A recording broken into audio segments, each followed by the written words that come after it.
Hoy es viernes del doctor Héctor Aguilar Camín. Querido Héctor, ¿cómo estás? Buenas tardes. ¿Cómo estás, Joaquín? Pues voy llegando a la ciudad de Puebla. Vine a pasar aquí unos días con Ángeles y familia.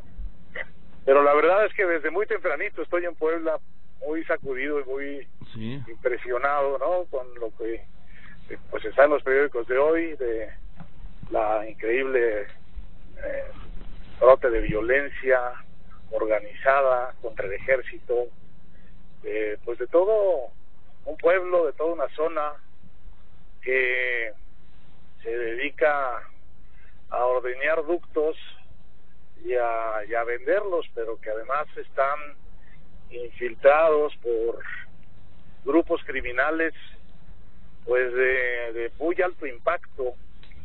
La verdad es que las noticias de los diarios hoy, Joaquín, no sé qué piensas tú, pues eran bastante buenas en materia de qué es lo que había pasado.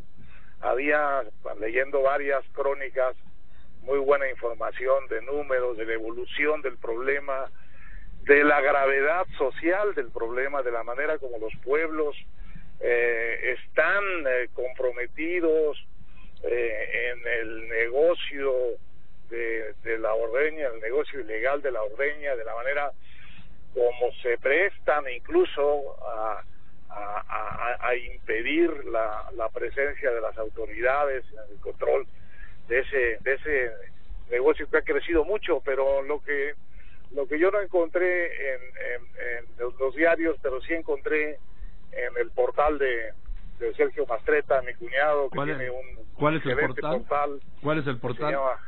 Se llama Mundo Nuestro. Sí, para buscarlo. Sergio es un extraordinario cronista de su estado, tiene ahí en ese portal y en otros lados pues crónicas de todo. Bueno, se cortó la llamada con esta de Quechola y Palmarín y Palmarito.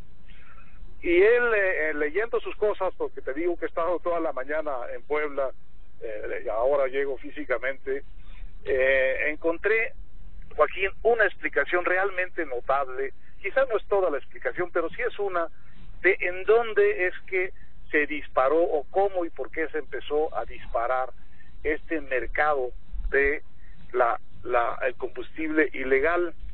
Y tiene que ver con fíjate lo que son las cosas, con una buena cosa. A ver. Porque tiene que ver con las obras de acondicionamiento de una vasta extensión de terreno para la inversión que va a hacer la empresa Audi en esa región.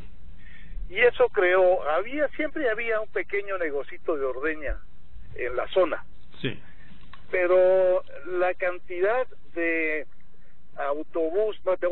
de camiones de carga que llevaban y traían grava para la obra, de pronto creó un mercado muy muy fuerte en la zona, y naturalmente pues descubrieron, Joaquín, que podían comprar este combustible pues a la mitad del precio, porque había esa oferta clandestina pequeña.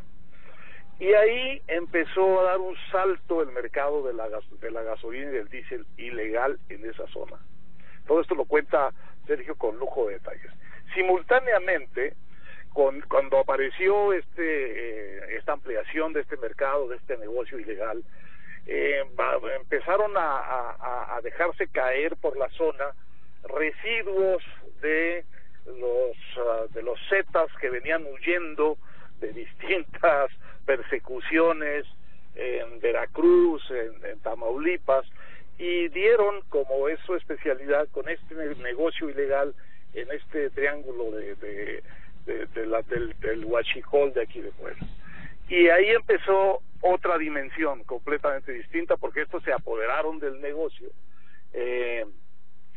Son típicamente los tipos que iban en las camionetas blindadas, que se dispararon con el ejército también en los días pasados, y son realmente los dueños pues bastante sanguinarios, como son, bastante bien armados, bien organizados, y con una inserción cabal en el pueblo, al que de alguna manera han metido a una buena parte de esos pueblos en este negocio que significa, a querer o no, una mejoría de los ingresos de esas poblaciones.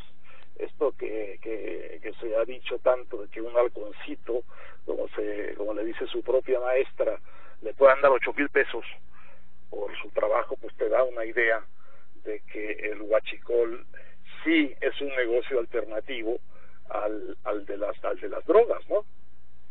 Claro, y esto claro. es lo que ha descubierto Sergio, cómo esta combinación de un auge de la construcción en la zona, que dio lugar a un auge de la demanda de las gasolinas y el diésel, que coincidió con la llegada de los Zetas y con la protección de la policía del gobierno del estado, porque hay un jefe de seguridad del gobierno de Moreno Valle preso por su complicidad en estas cosas, más la complicidad de varios empresarios gasolineros, más la complicidad de varios presidentes municipales y miembros de las juntas auxiliares de esos poblados.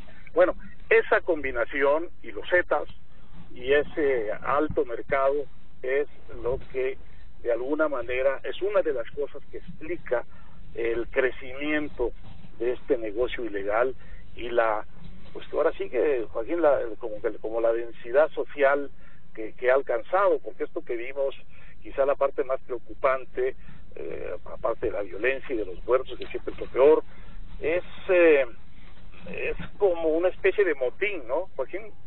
Sí. En defensa del negocio ilegal de pueblo llano, de mujeres, de niños que están bloqueando, sirviendo, como dicen muchas notas de hoy, de escudo humano a la intervención del ejército. Entonces, esto se ha vuelto ya parte, como sucedió en otros lugares de México, de que el negocio ilegal es parte también de los intereses reales de la comunidad. No son solo unos grupos de delincuentes que están controlándolo todo, sino hay una complicidad social, y esto me parece que le da un tinte pues más dramático y más difícil, diría yo, de administrar. Sí, fíjate, Héctor, que además ellos mismos ayer en los bloqueos lo que pedían era la libertad de sus compañeros, o sea, usaron la palabra compañeros, ¿sí? Pues ahí lo tienes, ¿no? Entonces yo digo que después de esto serán sus cómplices, porque si se dan el trato de compañeros, entre delincuentes no son compañeros, son cómplices.